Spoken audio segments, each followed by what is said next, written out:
আসসালামু আলাইকুম গাইস। তো আজ চলে আসলাম আপনার সঙ্গে যে মাছের ভিডিও নিয়ে। দেখেন মাছটি কত বড় এবং জ্যান্ত একটি মাছ আমাদের পাশে। দেখেন একেবারে জ্যান্ত একটি মাছ। তো আমাদের পাশে একটি পুকুর থেকে ধরছে। তো সেখান থেকে আমার শ্বশুর হচ্ছে গিয়ে কিছুক্ষণ আগে মাছটিকে কিনে আনলো। তো এখন আমি সেটা কুটবো। তো আমার খুবই অসুবিধা হচ্ছে মাছটি বড় হওয়ার কারণে একটু কুটতে। তো ভাবলাম আপনাদের সঙ্গে একটু শেয়ার করি।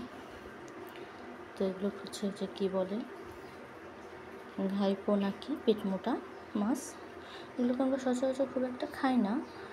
তো যদি কারো পুকুর থেকে তাজা ধরা হয়, সেখান থেকে যদি পাই তো সেখান থেকে কিনি। তো এই যে মাছটি দেখেন কত বড় একটি মাছ।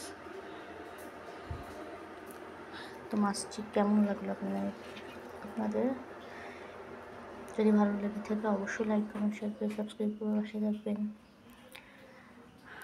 লাইক কমেন্ট করবেন। আমার ভিডিওগুলোকে অবশ্যই আপনারা সাবস্ক্রাইব করে দিবেন। তো আল্লাহ হাফেজ।